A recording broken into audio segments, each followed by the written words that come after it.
മണ്ഡല മകരവിളക്ക് തീർത്ഥാടനത്തിനായി ശബരിമല നട തുറന്നു. തന്ത്രി കണ്ഠരര് മഹേഷ് മോഹനരുടെ സാന്നിധ്യത്തിൽ മേൽശാന്തി അരുൺകുമാർ നമ്പൂതിരിയാണ് നട തുറന്നത്. നിയുക്ത മേൽശാന്തിമാരുടെ സ്ഥാനാരോഹണവും സന്നിധാനത്ത് നടന്നു.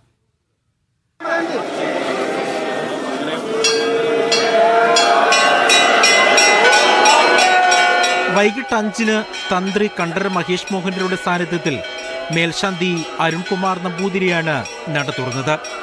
18-ാം പടിക്ക് താഴെ ഇരുമുടിക്കെട്ടേന്തി കാത്തുനിന്ന നിയുക്ത മേൽശാന്തിമാരെ അരുൺകുമാർ നമ്പൂതിരി കൈപിടിച്ച് സന്നിധാനത്തേക്ക് ആനയിച്ചു.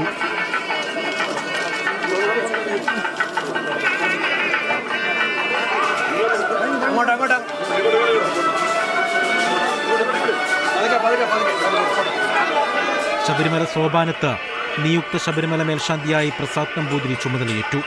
തുടർന്ന് മാളികപ്പുറം ക്ഷേത്രനടയിൽ നിയുക്ത മേൽശാന്തി മനു നമ്പൂതിരിയുടെ അവരോധിക്കൽ ചടങ്ങ് നടന്നു.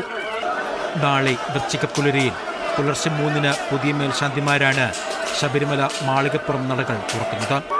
ദിവസവും പുലർച്ചെ 3 മുതൽ ഉച്ചയ്ക്ക് 1 മണി വരെയും ഉച്ചകഴിഞ്ഞ് 3 മുതൽ രാത്രി 11 മണി വരെയുമാണ് ദർശന സമയം. ദർശനം നടത്തുന്നതിന് ഓൺലൈൻ ബുക്കിംഗ് ചെയ്യണം.